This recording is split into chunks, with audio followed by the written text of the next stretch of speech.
um pouco melhor para vocês me verem e ouvirem. Estão me ouvindo bem, vocês? Estão me ouvindo bem? Se estiverem, faz assim, ó, só para...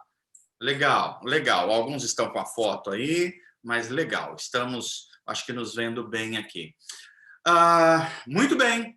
Hoje, quinta-feira, mais uma das nossas aulas. Hoje, aula de número 22.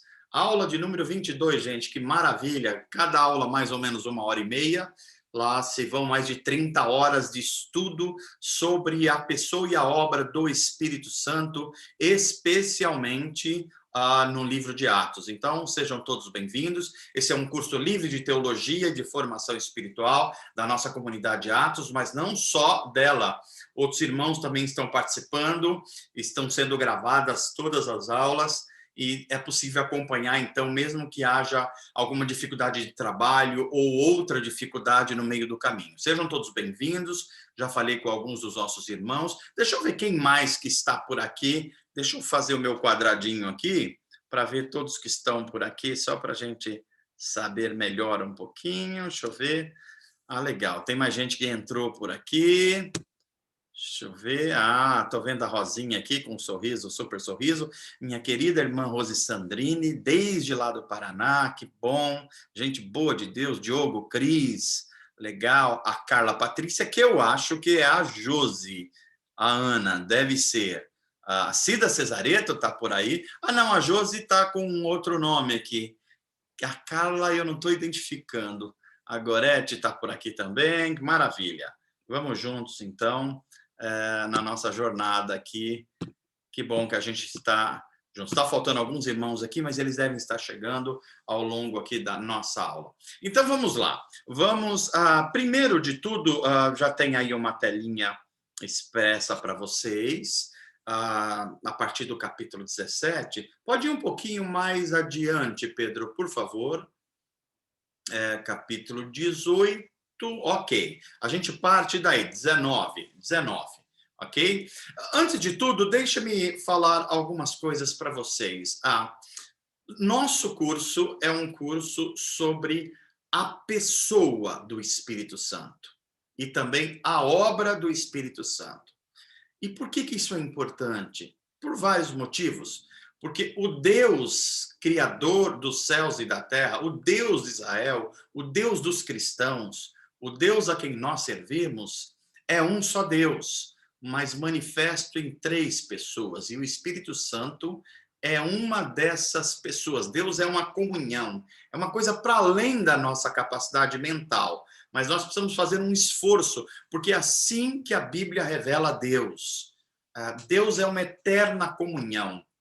Tanto o Pai, quanto o Filho, quanto o Espírito Santo são santos, são todo-poderosos, são oniscientes.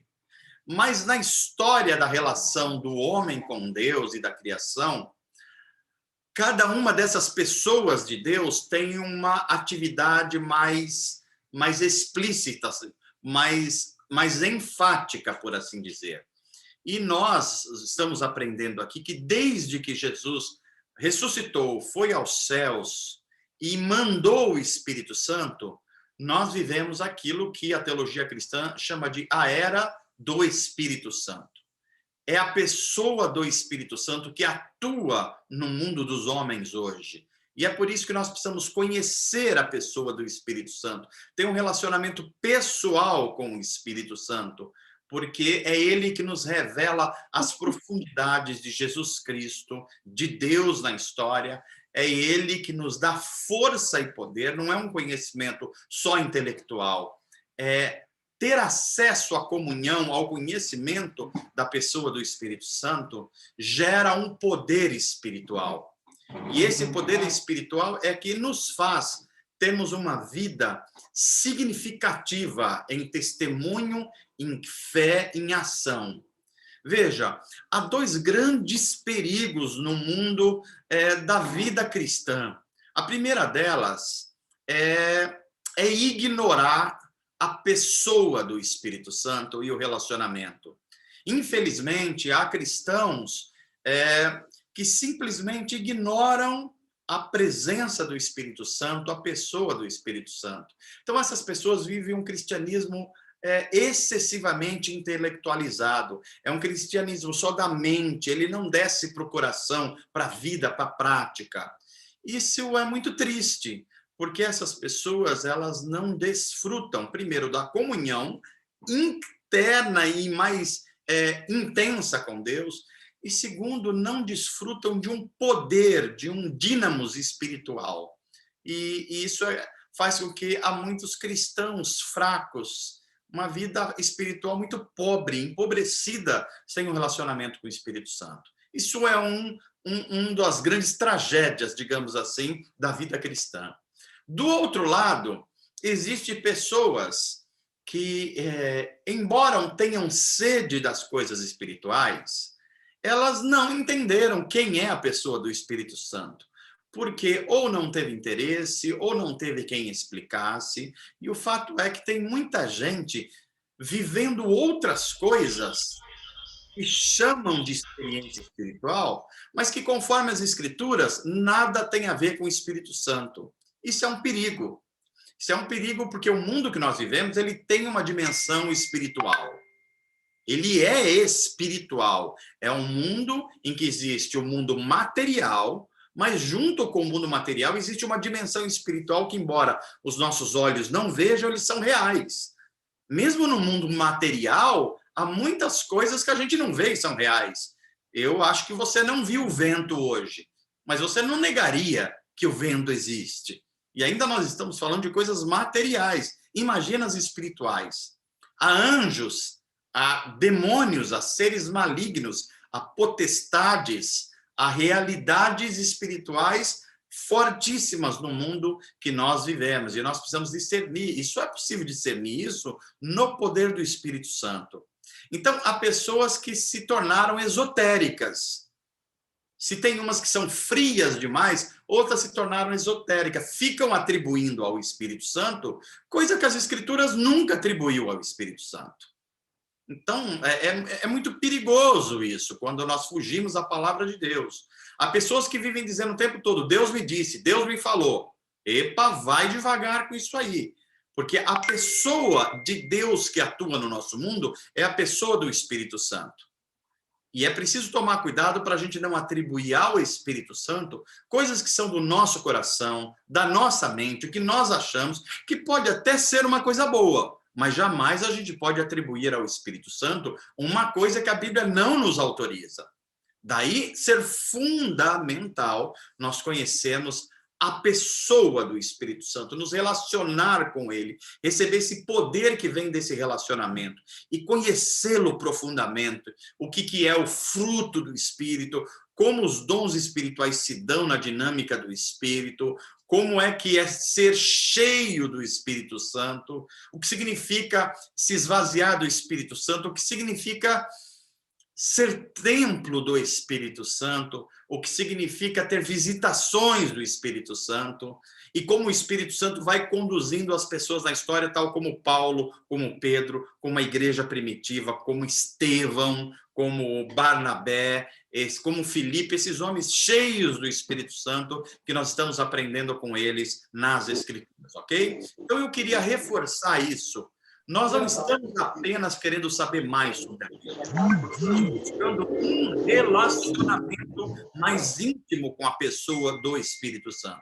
E para isso é necessário conhecê-lo, para que ele não seja confundido com outras coisas estranhas e outras experiências espirituais que nada tem a ver com o Espírito Santo de Deus, ok? Feita essa introdução, eu só queria recuperar aqui algumas coisas da aula passada, que eu expliquei as diferenças que havia no batismo feito por João Batista e no batismo em nome de Jesus, depois que Jesus começou o seu ministério público.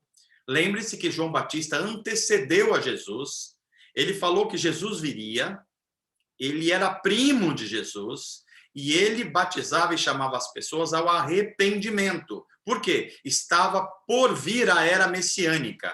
O Messias de Israel viria e só entraria nesse reino que era trazido pelo Messias de Israel, Jesus Cristo, o Cristo, aqueles que se arrependessem. Por isso que as pessoas eram batizadas por João Batista.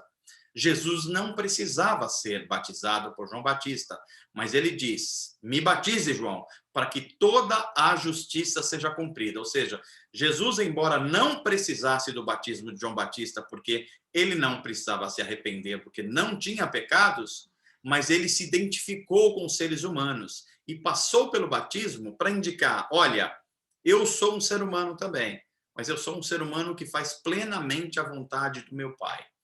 Então, esse é o batismo de João Batista. Mas quando Jesus começa o seu ministério público, agora o batismo é em nome de Jesus.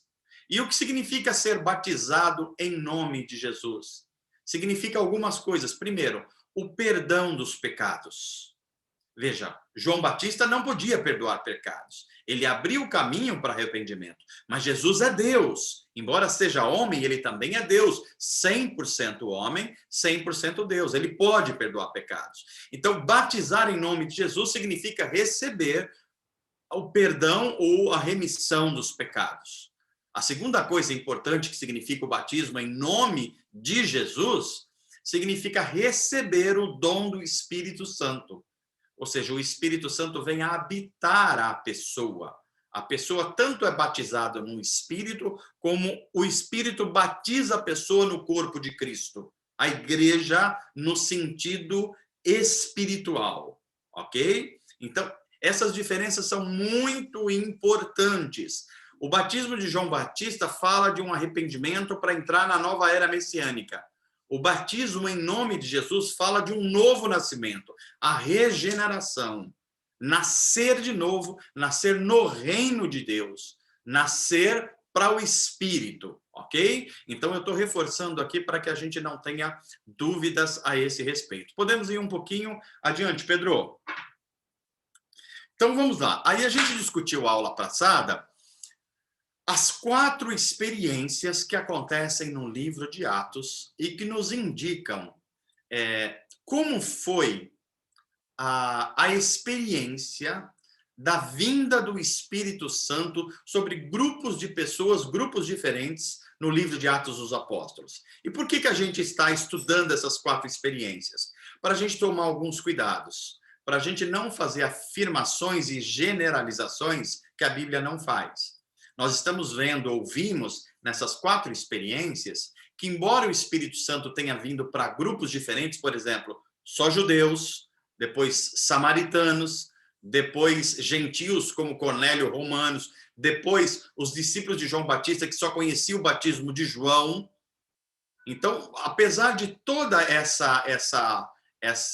esse grupo de pessoas diferentes, as manifestações do Espírito também foram diferentes. Em algumas situações, as pessoas falaram em outras línguas, falaram profecias.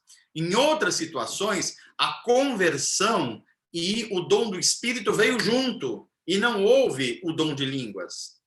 Em outras situações, primeiro houve a conversão, mesmo depois de Atos dos Apóstolos, como é o caso de Atos 19, e só depois da imposição de mão dos apóstolos é que essas pessoas receberam o Espírito Santo também. Então, nós ensinamos isso para que não caiamos em generalizações que não são apoiadas pela Bíblia Sagrada, pelo Novo Testamento, pelo ensino apostólico.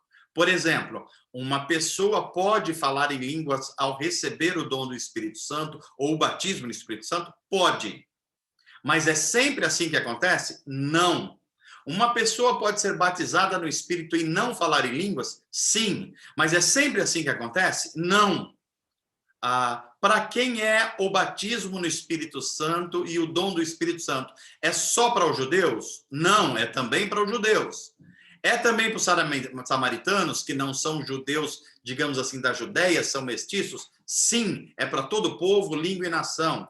É inclusive para os gentios, como Cornélio, um capitão romano? Sim. Cornélio falou em línguas? Sim, ele e a sua família. Mas todos sempre falaram em línguas? Não. Ok? Então, é isso que nós precisamos aqui deixar bem claro para que a gente não tenha confusões doutrinárias a respeito dessa experiência do Espírito Santo. Quando eu falei isso na aula passada, eu percebi que ainda gerou algumas dúvidas. Então, eu resolvi reforçar algum desses temas na aula de hoje, antes da gente entrar de vez na terceira viagem missionária de Paulo. Vamos um pouquinho adiante, por favor, Pedro.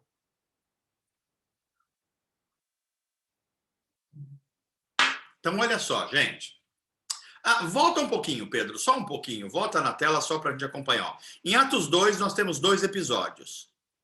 O Espírito Santo vindo sobre os 120 que estava lá nos cenáculos, esperando a descida do Espírito na festa de Pentecostes, a festa judaica. E eles falaram em línguas. Eles já eram convertidos e falaram em línguas e receberam o dom do Espírito depois. Mas, ainda no capítulo 2, Pedro prega numa praça pública e, conjuntamente, eles recebem a conversão ou passam pela conversão e recebem o dom do Espírito. Então, olha, já é um pouco diferente. Vamos adiante. Em Atos 8, os crentes de Samaria, veja, eles creram na mensagem de Filipe do Evangelho, se converteram, mas eles não tinham recebido o Espírito Santo ainda. E nós vimos que foi uma forma de Deus fazer com que os judeus percebessem que os samaritanos estavam inclusos nessa nova promessa, a promessa do Espírito Santo, e para os samaritanos entenderem que a autoridade dos apóstolos era a autoridade dada por Deus. É por isso que essas coisas acontecem. Então, eles recebem o Espírito Santo e falam em línguas posteriormente. Depois nós vemos em Atos 10 a experiência de Cornélio, um oficial romano, um centurião romano, e da sua família. Eles eram piedosos, Lucas deixa bem claro isso, era um judeu piedoso, mas ele não conhecia o Espírito Santo. Então, quando Pedro está pregando as profundidades do Evangelho, o Espírito Santo vem sobre Cornélio e a sua família, e eles falam em línguas, eles profetizam, inclusive. E o que está acontecendo aí? Deus está testando a igreja de Jerusalém, que os gentios, não só os judeus nem samaritanos, mas os não-judeus, os romanos, por exemplo, os gregos, também pertencem à comunidade messiânica. Um Deus que agora derrama o seu espírito sobre toda a humanidade, sobre toda a carne. Ok? Atos 19, então, a quarta experiência aí, que a conversão já tinha acontecido, os discípulos de João Batista lá na cidade de Éfeso, mas quando Paulo falou assim, olha, vocês passaram pela conversão, tudo bem, mas vocês receberam o Espírito Santo quando vocês creram? Eles disseram, não, a gente nem ouviu falar nisso. Provavelmente eles nem tinham ouvido falar sobre Pentecostes em Jerusalém, que eles estavam em Éfeso. Nós vamos ver que é longe, nós vamos ver que é longe Éfeso. Talvez eles não tinham essa informação. Então, Paulo impõe as mãos sobre eles, eles falam em línguas, eles profetizam, eram mais ou menos aí 12 pessoas, ok? Revisei. Agora vamos aí um pouquinho mais adiante. Dom de línguas e dom de profecias. Como eu disse a vocês, não é uma boa prática de interpretação bíblica você pegar uma parte isolada da Bíblia e tentar fazer disso uma generalização, uma doutrina.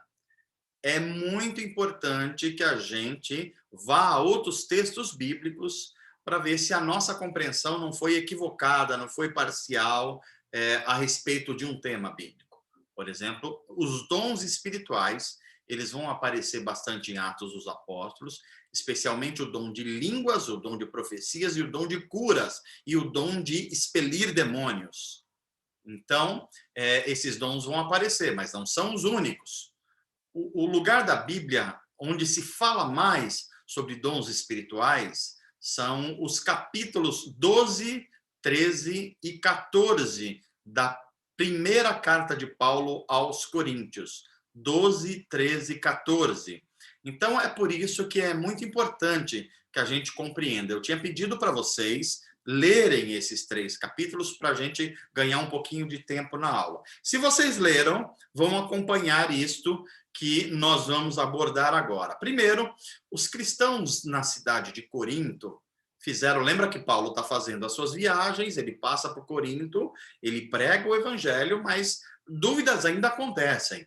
E parece que os cristãos que estavam em Corinto escreveram uma carta para Paulo perguntando sobre os dons espirituais, porque era uma igreja em Corinto, que se reunia na cidade de Corinto, que era uma igreja muito pródiga em dons espirituais. Havia muitos dons, mas havia também muitas coisas esquisitas. Ou seja, o fato de haver dons espirituais não impede que uma igreja ainda seja infantil do ponto de vista do uso dos dons espirituais. Então, eles escrevem e perguntam para Paulo: Paulo, nos explique melhor sobre os dons espirituais. Então, Paulo começa a explicar no capítulo 12.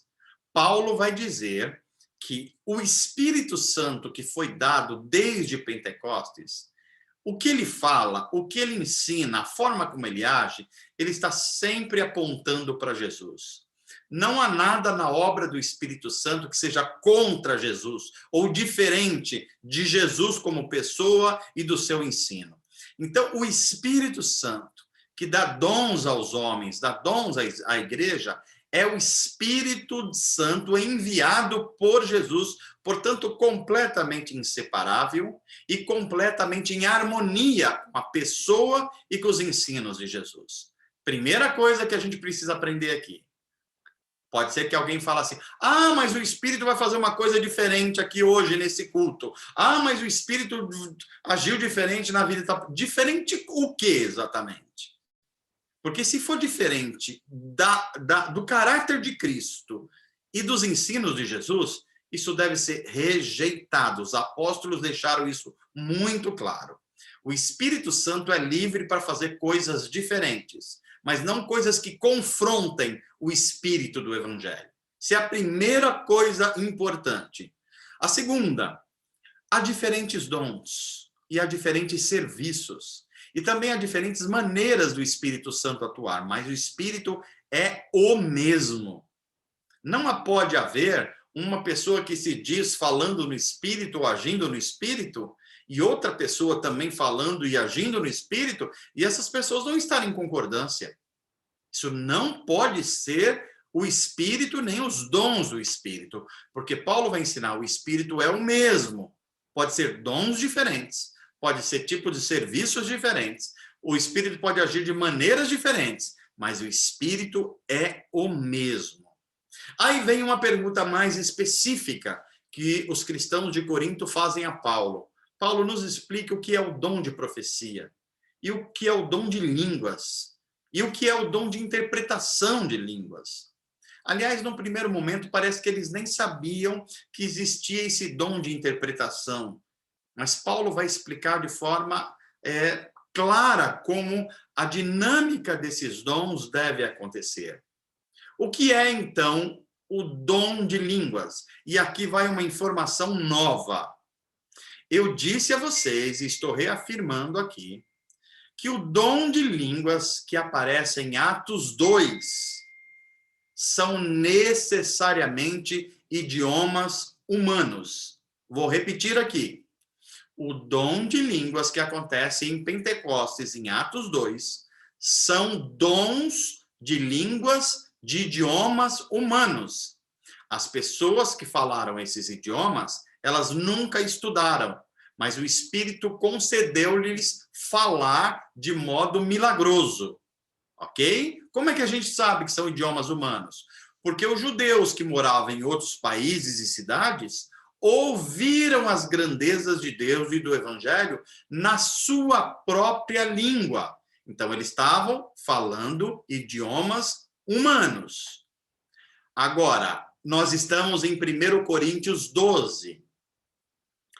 Principalmente 1 Coríntios 14, Paulo vai falar sobre o dom de línguas, e parece que Paulo está falando agora de uma coisa um pouco diferente. Não é necessariamente idiomas humanos. Paulo vai dizer que quem fala em línguas fala internamente em comunhão com Deus. Que mesmo que o seu espírito não compreenda o idioma, ou melhor, a sua mente não compreenda o que ela está falando, mas o seu espírito se alegra em Deus. Então, aqui parece que não é mais o caso de serem idiomas humanos. Eu devo dizer que os cristãos, ao longo da história, se dividem na interpretação aqui.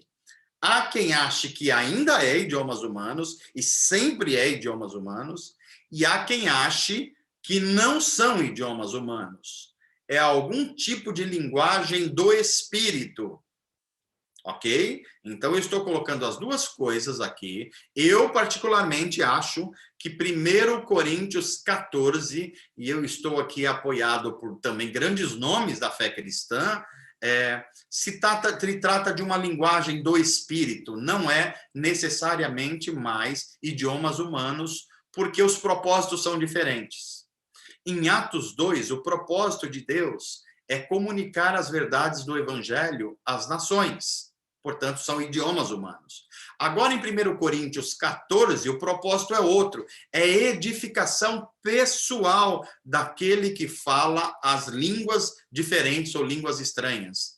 Portanto, parece ser uma linguagem do espírito que os seres humanos não captam. Mas, à medida que tem comunhão com Deus, o Espírito Santo faz com que o espírito humano se alegre nessa comunhão e nessa linguagem espiritual com a própria Trindade. Ok? Isso é muito importante que a gente compreenda. Agora, eu falei aqui linguagem do Espírito. Eu não falei em língua dos anjos. Porque a Bíblia Sagrada não afirma isso. Vocês, estudantes da Bíblia, não podem repetir coisas que a Bíblia Sagrada não ensina. Porque há muita gente, especialmente nos ambientes pentecostais, que dizem que quem fala em língua fala a língua dos anjos. Por causa de uma interpretação, assim, bastante incorreta de 1 Coríntios 13. Quando Paulo está explicando a superioridade do amor, ele está dizendo assim, olha, o amor é tão importante, tão importante, tão importante, que mesmo que eu tivesse todos os dons do mundo, os mais espetaculares, mas não tivesse amor, não ia adiantar nada. Paulo está explicando isso, então ele usa uma linguagem.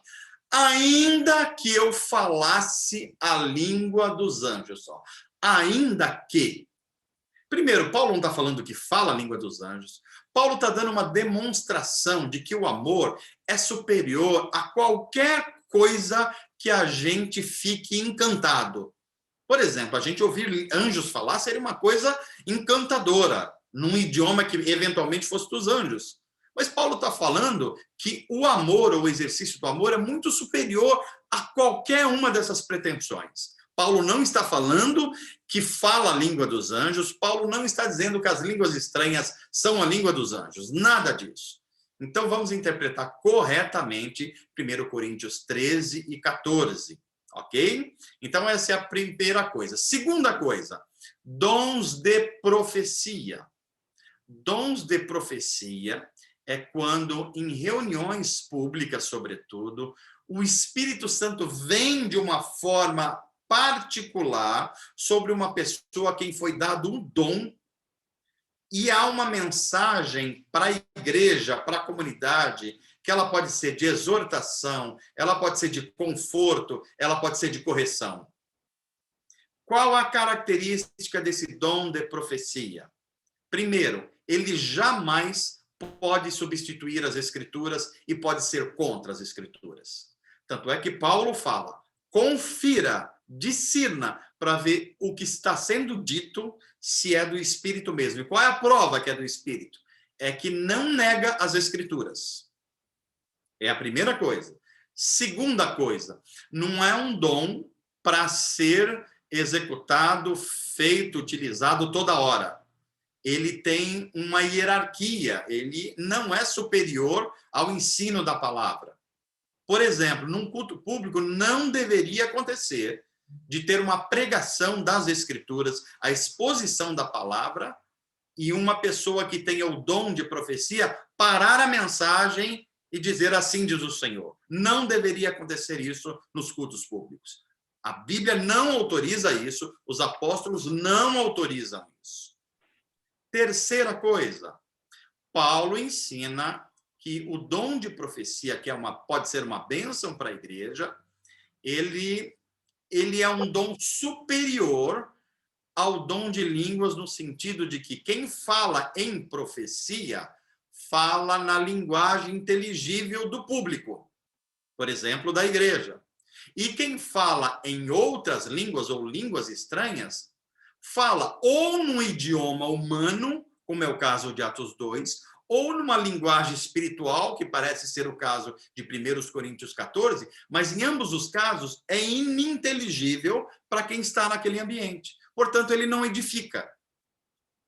Aí a pergunta é, então o dom de línguas não deveria ser proibido? Paulo, não deveria, porque ele traz benefício espiritual, ele traz comunhão interior aprofundada para quem fala, ele edifica quem fala.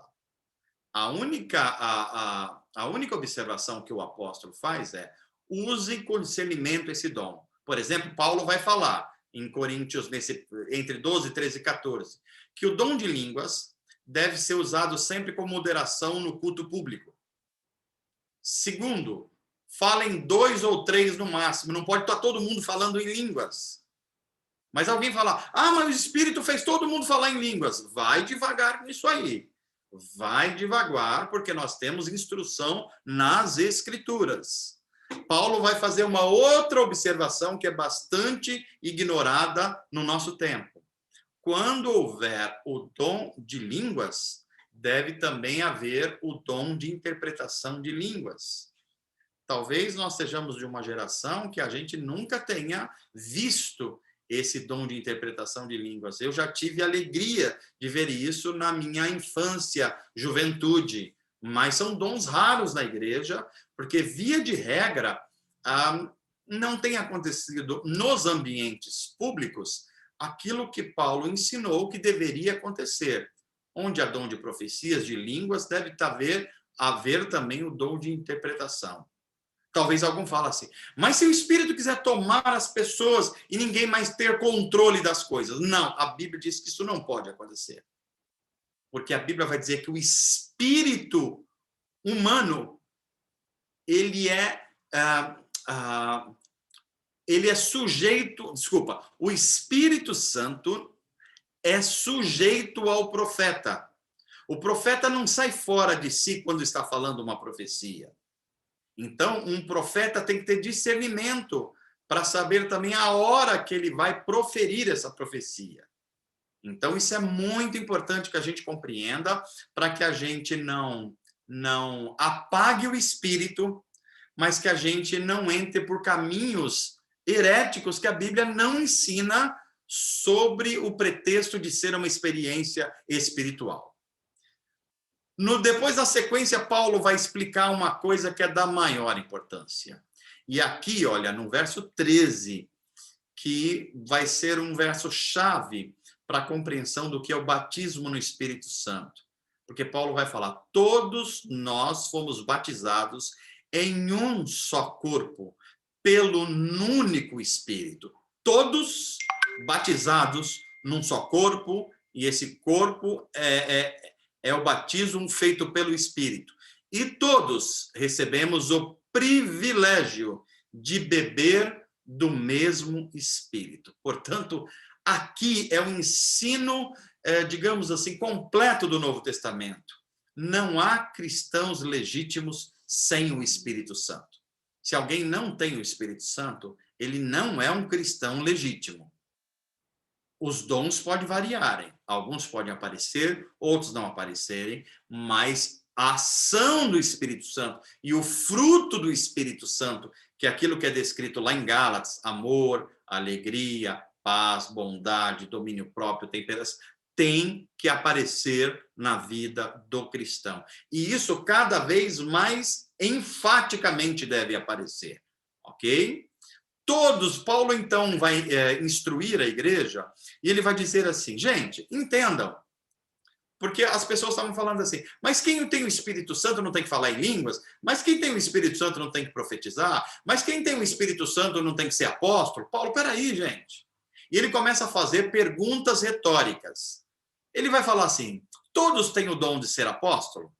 É evidente que não. Todos têm dom de profecias? É evidente que não. Todos falam em línguas? É evidente que não. O que Paulo está dizendo é que o Espírito dá dons diferentes com o intuito de edificar o corpo de Cristo. Esses dons podem vir em serviços diferentes, em maneiras diferentes, em próprios dons diferentes, mas sempre é o Espírito que faz. Agora, Paulo, entre o dom de línguas e entre a profecia, Paulo vai dizer que há uma superioridade em termos de edificação do dom de profecia. E ele vai explicar a razão. Eu posso falar 10.000 palavras ininteligíveis e não vai causar edificação nenhuma na igreja. Mas se eu falar 5 palavras inteligíveis, vai ser edificante para a igreja. Por isso que o dom de profecia, ele não requer necessariamente o dom de interpretação que o dom de línguas deveria requerer nos nossos ambientes. Ok? Uma observação aqui. Eu estou falando em reuniões públicas, como Paulo está ensinando. E se tiver um grupo de cristãos, 2, 3, 4, que já são cristãos, que compreendem os dons espirituais, e essas pessoas sentirem alegria no espírito e começarem a orar, e começarem a falar em outras línguas, isso é contra o que está ensinando o apóstolo? Não. Não, porque aí não é um ambiente público, não há pessoas não crentes, ali são pessoas que já são cristãs, sabem como o Espírito Santo age e sabem que o dom de línguas é para edificação própria, quando o dom de profecia é edificação para a igreja. É por isso que Paulo proíbe o uso sem interpretação na reunião pública do dom de línguas, sem haver a interpretação. Mas se não é uma reunião pública, Paulo, em nenhum momento, ele inibe ou ele proíbe o falar em línguas. Isso é muito importante que a gente compreenda, ok? Paulo vai afirmar que o profeta tem controle sobre o seu espírito quando ele está profetizando, portanto, ele não está fora de si. Ele está tomado, impulsionado pelo Espírito, mas não fora das suas faculdades mentais. E Paulo vai dizer no final do capítulo 14 que devemos ansiar mais pelos dons de profetizar e não proibir o falar em línguas. Olha a linguagem de Paulo. Anseiem profetizar, mas não proíbam o falar em línguas. Essa é a dinâmica do ensino apostólico. Então, eu acho que já tem tanta informação aqui que eu já vou dar uma paradinha para a gente fazer perguntas, questionamentos e conversar um pouquinho a respeito disso antes da gente continuar. Pedrinho, só passa a próxima tela, só para eu saber o que está na nossa programação aqui. É isso mesmo. Então, ok. Pode tirar um pouquinho essa tela e vamos a uma interação aqui sobre o que foi ensinado até agora. Pedrinho, coordena aí, por favor. Uma pergunta, acho que do Michael. Pastor, do lado espiritual, existem mais espíritos maus do que bons? O Michael deve estar perguntando em termos de quantidade, provavelmente. Assim, a Bíblia Sagrada não fala a esse respeito, mas dificilmente haveria mais espíritos maus do que bons. Por que a gente pode afirmar isso? Porque até onde a Bíblia se pronuncia a esse respeito, ela diz que quando Satanás, que é o príncipe dos espíritos malignos, se rebelou em algum momento da eternidade, ele conseguiu convencer uma terça parte da população daquele ambiente, que a gente não sabe se é todo o céu ou uma parte do ambiente. Mas em qualquer circunstância é uma terça parte. Portanto, tem 2/3 partes que não foram contaminadas com o pecado de Lúcifer. Portanto, certamente há mais anjos de Deus e seres espirituais bons como os anjos do que espíritos malignos, embora haja num número muito grande que atuam no nosso mundo, que trazem tentações, enganos, mentiras, doenças, espíritos de roubo e tudo que a gente vê de mal no mundo. Há muitos, mas a Bíblia também vai afirmar: maior é o que está em nós do que os que está no mundo. Portanto, o poder de Deus é maior, tanto em intensidade como em quantidade.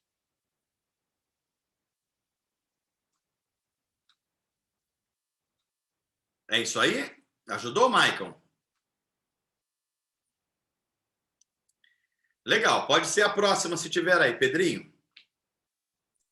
Por enquanto não tem nenhum.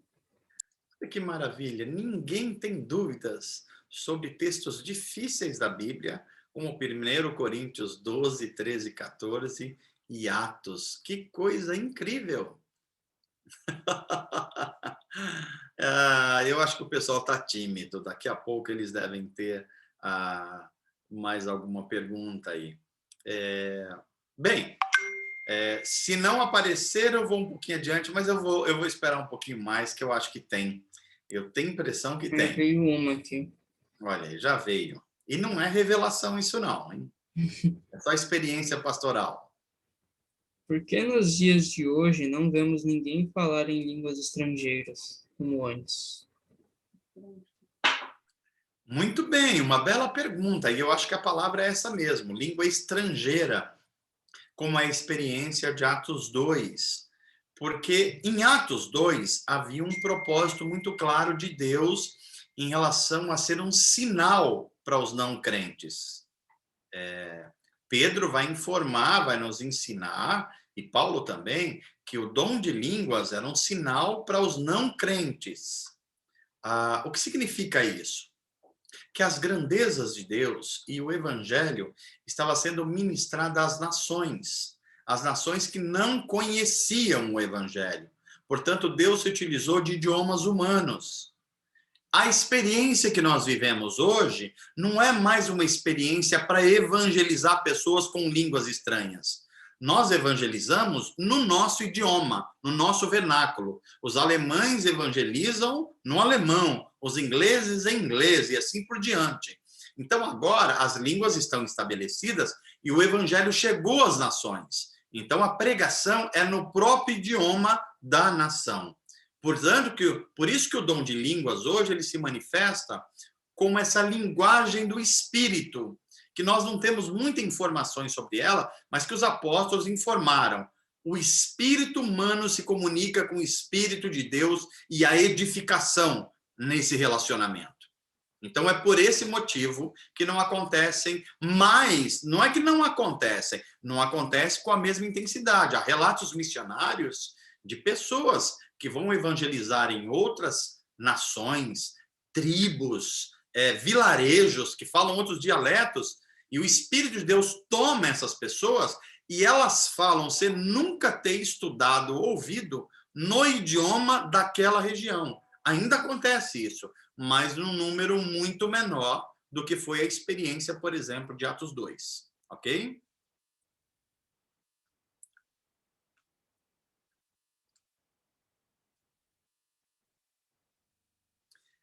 Mais alguma chegando por aí? Eu fiquei com uma dúvida agora, pensando sobre os demônios. Como que é? Até que ponto os demônios podem fazer alguma coisa com a gente? Eles só podem tentar a gente? Ou eles Olha podem só, fazer algum mal direto? essa é uma pergunta muito interessante. Quem são os demônios? Os demônios são seres espirituais que em algum momento da eternidade, algum momento antes de Gênesis, ou pelo menos antes de Gênesis 3, eles foram expulsos do ambiente céu porque se rebelaram contra o Criador. Eles tinham livre-arbítrio, usaram mal esse livre-arbítrio e Deus os expulsou dos céus. E, diferentemente dos humanos, eles não têm mais a possibilidade de reverter essa situação. Deus já sentenciou eles. Veja, os seres humanos caíram, mas são capazes, ou pelo menos foi lhes dado a graça, de se reconciliar com o Criador. Os anjos caídos, não. Eles usaram mal o livre-arbítrio uma vez e já foram julgados por Deus. Então, esses seres, eles habitam o planeta dos homens, mas não podem ser vistos. E esses seres, eles têm poderes, são seres poderosos, mas não são mais poderosos que os anjos. E, evidentemente, Satanás não é uma ameaça a Deus. Deus é muito mais poderoso. Satanás é uma ameaça aos seres humanos, isso ele é. Ele é inimigo, sobretudo, dos seres humanos. Ele é adversário de Deus, mas jamais ele pode vencer Deus. Agora, os seres humanos, ele pode ganhar muitas batalhas, pode escravizar muitas pessoas. Então, demônios são seres espirituais que estão no nosso mundo, que atuam em empresas, em governos, em favelas, no poder do dinheiro, em todos os ambientes. E esses seres, eles tentam as pessoas, eles provam, eles provocam, eles induzem, mas eles não tomam a decisão pela pessoa. Um demônio não toma decisão por alguém, mas ele pode influenciar muito uma pessoa. Por exemplo, um demônio não pode entrar na mente de alguém no sentido de saber o que ela está pensando. Mas os demônios, como eles são seres espirituais, eles conhecem o ser humano, as experiências humanas, o meu hábito, o seu hábito, que nós fazemos, olha, há muito tempo. Então, eles sabem como induzir, como tentar, como provocar, porque ele nos conhece. É nesse sentido. Claro que tem as possessões malignas, que é quando a personalidade de uma pessoa é influenciada por um espírito maligno. Mas na autoridade do nome de Jesus, esse espírito maligno sai. Então, assim, os demônios têm muitos poderes, mas ele não tem todo o poder contra o ser humano. É por isso que os que receberam Jesus, os que o Espírito Santo mora dentro deles, aí a pergunta sua, Pedro, os demônios não têm poder sobre essa pessoa. Não quer dizer que eles não podem tentar, não quer dizer que eles não podem fazer coisas que podem entristecer a gente, mas eles não têm domínio sobre nós, porque nós estamos debaixo de uma autoridade, a autoridade do nome de Jesus e do Espírito Santo que habita dentro de nós. Por isso que a Bíblia vai falar, maior é o que está em nós do que o que está no mundo, representando Satanás e os seus demônios, ok? Entendi. Tem uma pergunta aqui do Michael. Olha aí, começou a surgir. Ele falou assim: fui em uma igreja que tanto no púlpito como no público assistente falavam em línguas. Eu ficava perdido. Eles estão errados ou não? Então, a questão você praticamente respondeu. O problema não é o dom de línguas. O problema é o uso inadequado do dom de línguas. Você mesmo falou que ficou perdido. É isso que acontece. As pessoas que entram ficam perdidas, porque elas não sabem o que está acontecendo. Então, por isso que o dom de línguas deveria ser utilizado conforme o ensino apostólico. Primeiro, uma, duas ou no máximo três numa reunião pública e sempre com uma interpretação. Uma interpretação, quem tem o dom de interpretar. Agora, nos ambientes, nas reuniões de oração, em casas, onde as pessoas já entendem esse dom, aí não é a mesma característica de uma reunião pública. Então é isso, o problema não foi o dom é legítimo, o dom é um dom do Espírito, mas ele foi usado equivocadamente e, ao invés de edificar, olha só, que é o propósito do dom, ele causou confusão, como você mesmo atestou. Ok, Michael? Tem uma pergunta do Regis que aproveita essa pergunta. Para quem fala línguas, o espírito toma essas pessoas? Ou a pessoa é quem convoca o espírito? Bem, vamos entender o que foi chamado aí de o espírito toma a pessoa. Todo dom espiritual, ele é uma é uma expressão ou uma manifestação do espírito em alguém, mas isso não quer dizer que a pessoa está fora de si. Ela não está fora de si. É o Espírito de Deus se manifestando através do espírito humano. Essa pessoa está empoderada, ela recebe informações do Espírito de Deus que podem ser inéditas e que nem ela mesma conheça, mas ela não está fora de si, nem no dom de profecia e nem no dom de línguas. Ela está sob a influência forte do Espírito Santo, mas não fora de si. Ok? E tem mais uma do Michael. Quem acredita em Lúcifer como criador e fazem várias coisas para eles, se com o tempo eles se arrependerem, eles serão salvos? Deixa eu ver se eu entendi a pergunta. A pergunta me parece que há pessoas que acreditam que foi Lúcifer que criou todas as coisas. Me parece que é isso. Ah, Eu acho que é isso daí. é isso mesmo, né? Michael, a Bíblia diz que não há pecado tão grande que a cruz de Cristo e o seu sacrifício não possa perdoar.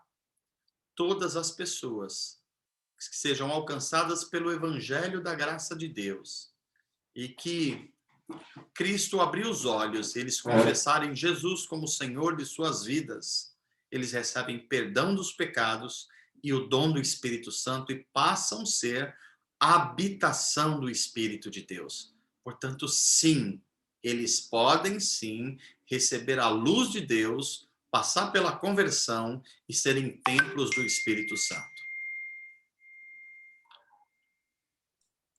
Tem uma aqui da Gorete. Vamos lá, Gorete. Professora Gorete. Existe demônio predominante para influenciar uma cidade ou um país? Por exemplo, família com alto índice de separação, suicídio, entre outros. Olha só, essa é uma pergunta difícil, viu, Gorete? Eu vou até onde a Bíblia me permite ir nesse sentido. A resposta é sim e não. Eu vou começar pelo não primeiro. Não existe demônio do aborto, ou demônio do divórcio, ou, sei lá, demônio do... sei lá que nome seja.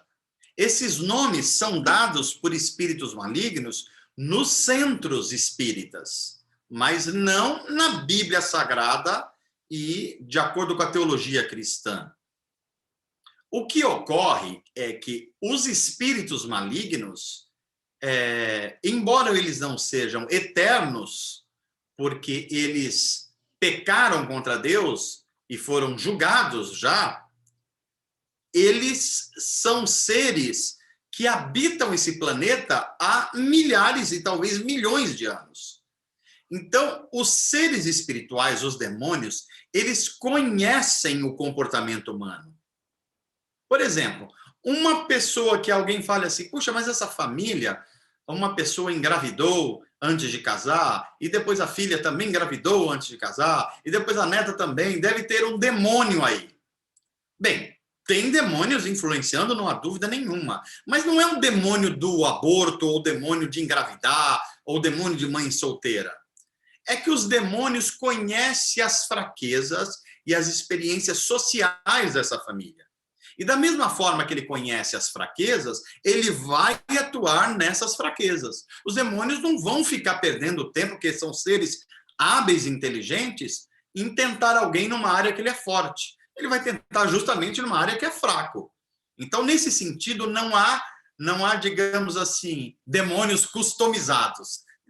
Desculpe a palavra, mas é a palavra que eu achei aqui para a gente identificar. No entanto, há experiências na Bíblia que falam sobre espíritos malignos que atuavam geograficamente. Por exemplo, espíritos malignos que atuavam na cidade de Gadara, quando Jesus estava lá, e não só um homem estava possesso por demônios e tinha uma força descomunal, mas a cidade inteira estava demonizada, porque expulsaram Jesus, porque aquele homem dava lucro para a cidade. Então, parece que ali havia demônios que atuavam geograficamente. Há outra experiência na Bíblia também com o profeta Daniel, quando ele estava orando e orando e orando e orando, e a oração dele não subia.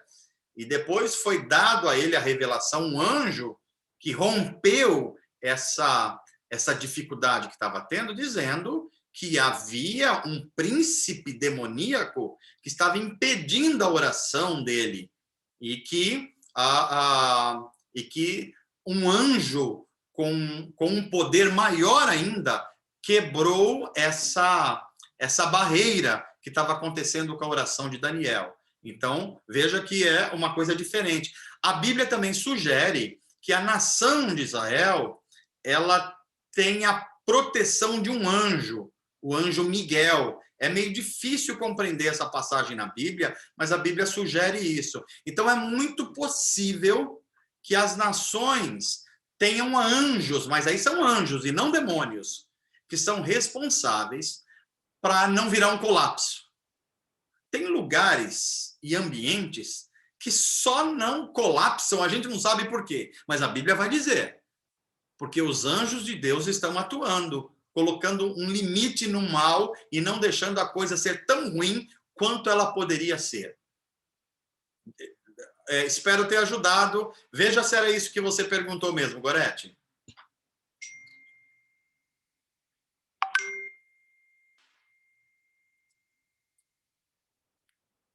Legal, ela respondeu aqui.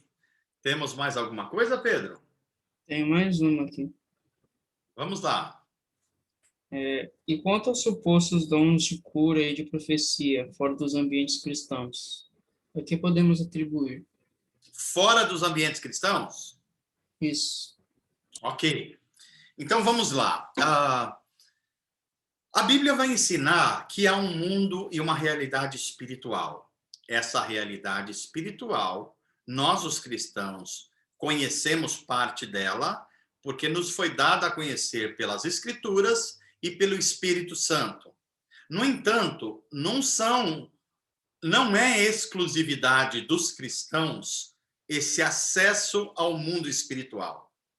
Como é que a gente pode provar isso na Bíblia Sagrada? Por exemplo, veja o episódio em que o profeta Moisés fez vários milagres e maravilhas e prodígios enquanto Deus estava libertando a nação de Israel no Êxodo, libertando do Egito.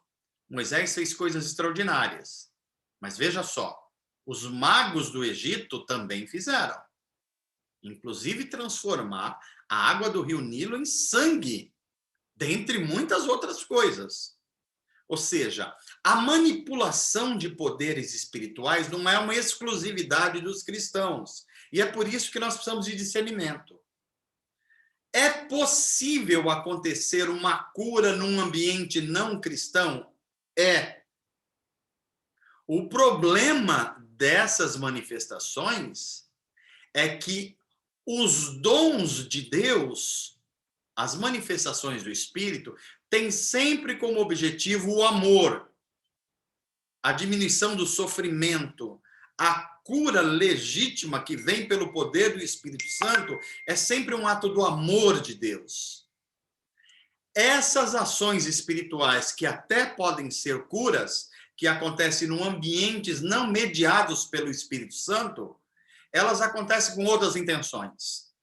Quais intenções? Por exemplo, escravizar uma pessoa.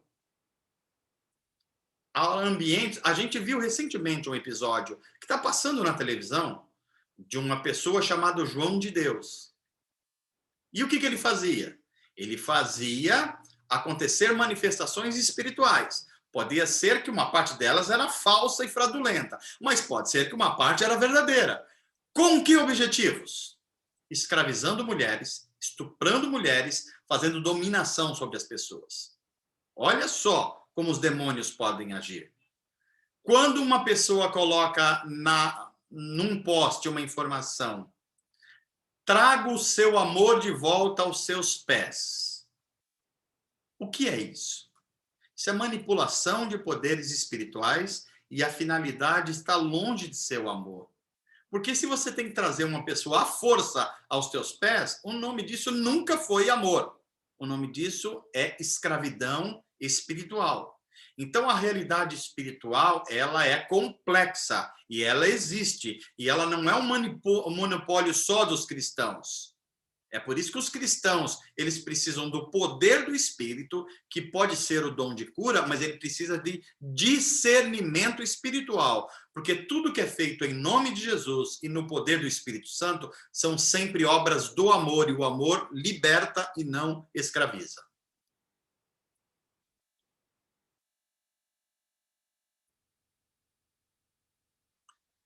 Chegou? Tem mais uma pergunta aqui. Agora desandou. Vai lá, Pedro. Existe assombração?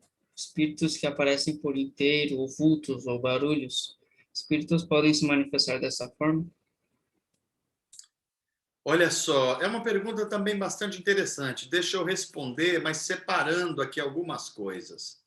Primeira delas, eu vou usar o que pode acontecer no aspecto mental e orgânico do ser humano.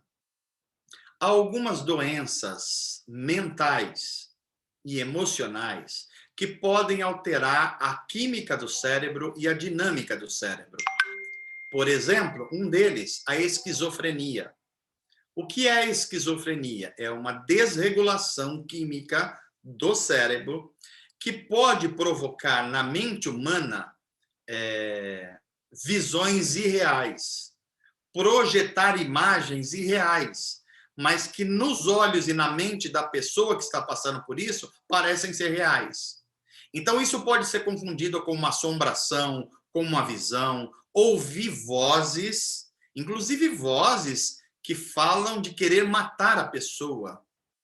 E é uma doença orgânica mental chamada esquizofrenia. Isso é um caso.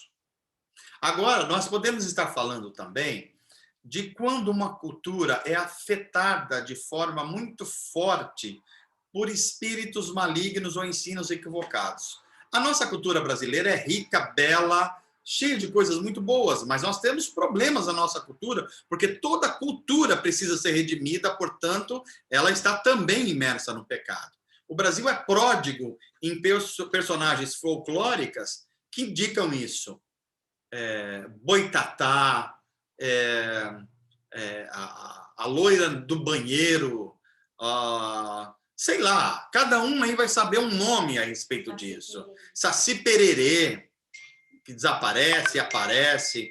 Ou seja, isso são expressões do folclore e que já há aí, certamente, uma manipulação espiritual que pode, sim, trazer enganos e perturbação às pessoas. É o segundo caso, manifestações da cultura e do folclore. Agora, em terceiro lugar, há, sim, manifestações de demônios que podem perturbar, trazer medo, trazer falta de confiança.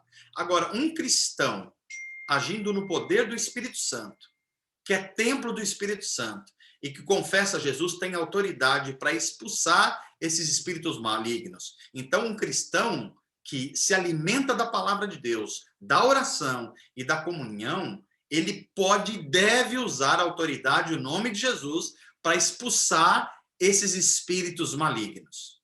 Então, o que nós precisamos ter discernimento é quando são espíritos malignos de verdade, quando são expressões da cultura, portanto, a gente precisa de discernimento, e quando são expressões de enfermidades orgânicas, como é o caso, por exemplo, da esquizofrenia, ok?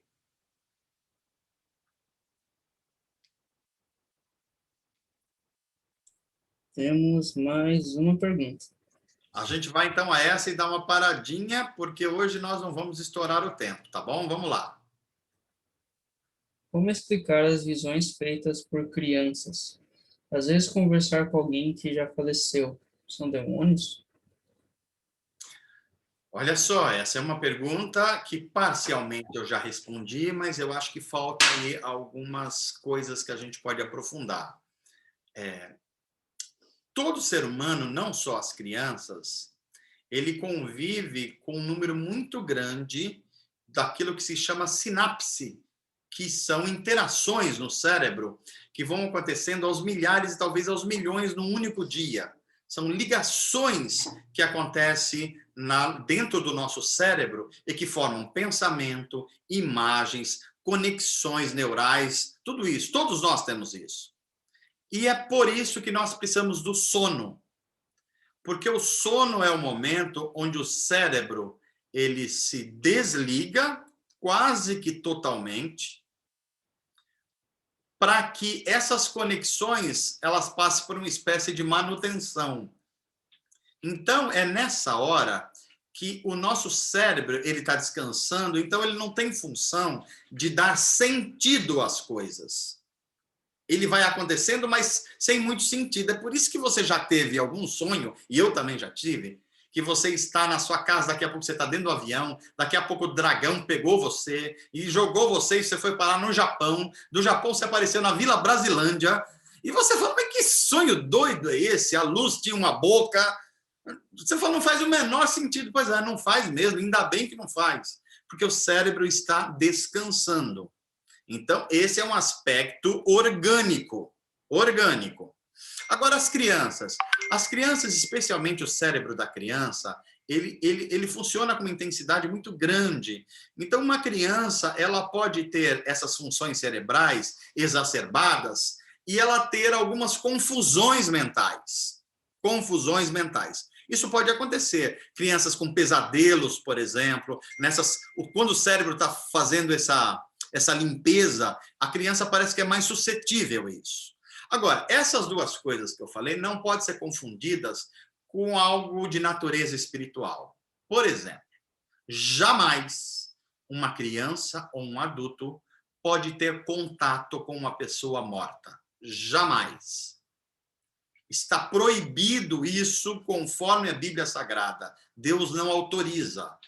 Veja que a Bíblia não fala se é possível ou se não é possível, mas fala que Deus não autoriza isso. Portanto, qualquer experiência dita como uma experiência com alguém, com uma avó, com um avô, com um tio que já morreu, feito por uma criança, por um adulto, aí já está havendo o engano de demônios. Vocês vão se lembrar que eu disse anteriormente que os demônios são seres que habitam há muito tempo o nosso planeta. Demônios não vivem apenas 70, 80 anos como os humanos. Eles habitam há muito tempo. Então, eles conhecem o comportamento do ser humano e conhecem o comportamento das famílias. Então, uma criança ou um adulto pode estar sobre o engano de que ela está vendo a sua avó. Porque ela vai falar, mas era minha avó mesmo, falava do jeito da minha avó, se comportava do jeito da minha avó, era minha avó. Não, não era. São espíritos malignos que conhecem os comportamentos humanos, inclusive os comportamentos familiares, e se passam por essas situações para enganar as pessoas, para aprisionar as pessoas. Essas coisas nunca são em nome do amor. Normalmente é em nome do medo, do aprisionamento. O que fazer quando uma criança está diante de uma situação dessa?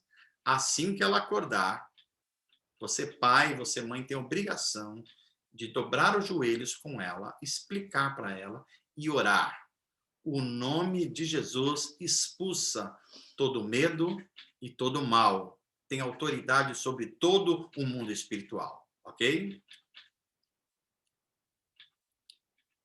Fechou, Pedrinho? Tem mais uma da Clarinha.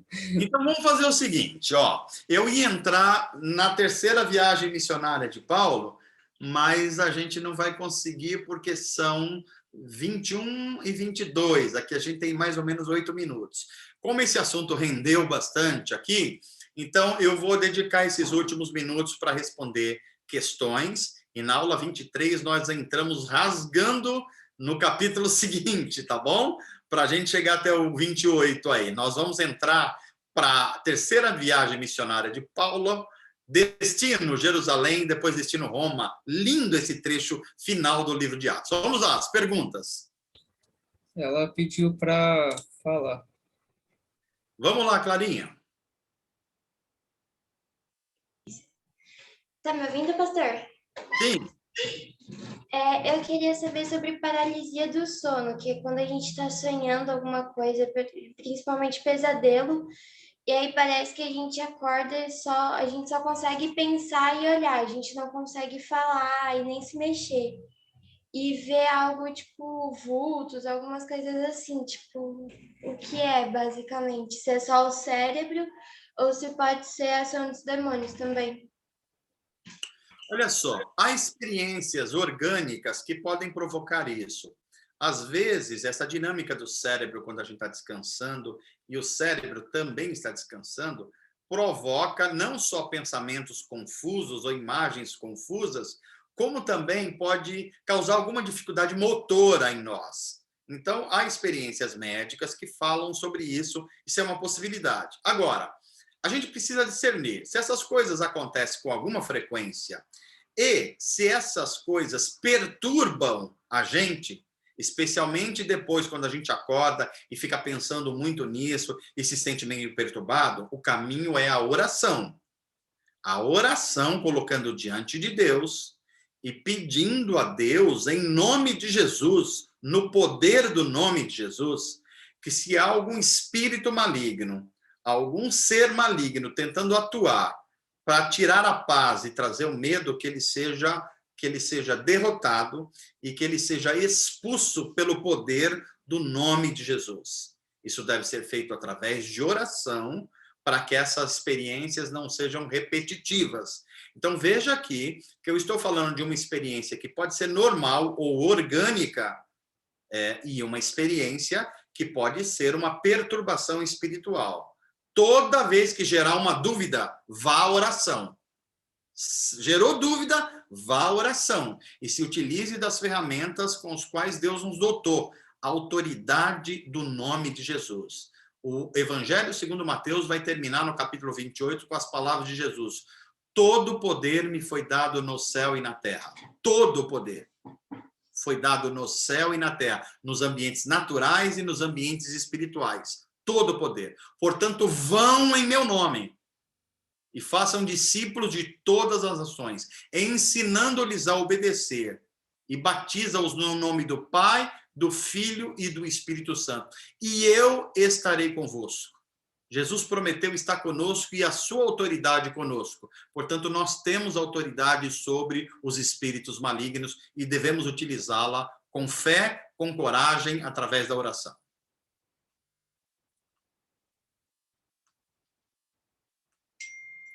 Tá bom, então, pastor. Obrigada. De nada, Clarinha.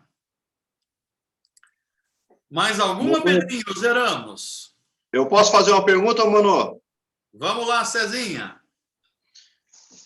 Algumas experiências aí. Quando a pessoa está tomada por um espírito ruim, de onde que vem aquela força sobrenatural que a pessoa tem? Pois é, essa é uma pergunta muito curiosa, porque a Bíblia vai fazer vários relatos de pessoas que, quando possuídas por espíritos malignos, elas não só têm a personalidade transtornada, como ela pode ter uma força física descomunal. Uma das situações mais curiosas da Bíblia Sagrada é aquela do endemoniado gadareno, ou de Gezaré, que é o outro nome. Vou falar Gadara porque é o nome mais conhecido.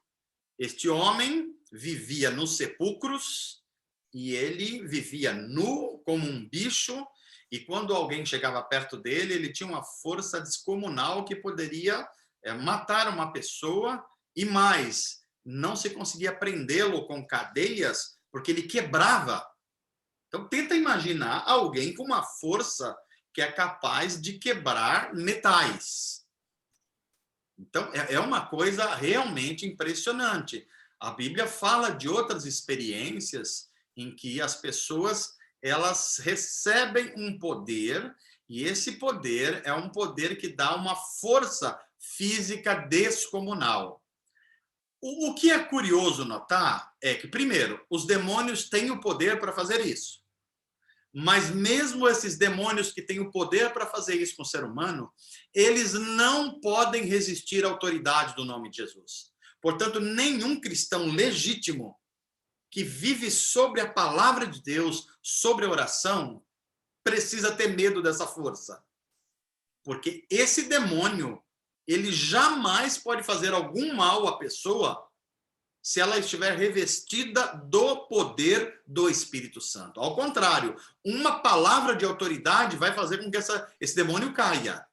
Então, o cristão não pode e não deve ter medo. Mas é uma realidade? É uma realidade.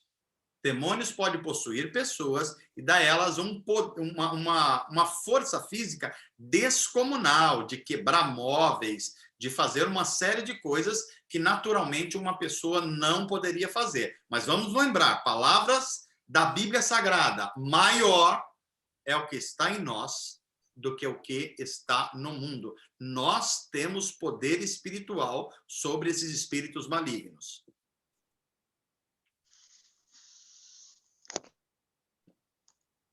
Amém. Obrigado, pastor. Amém.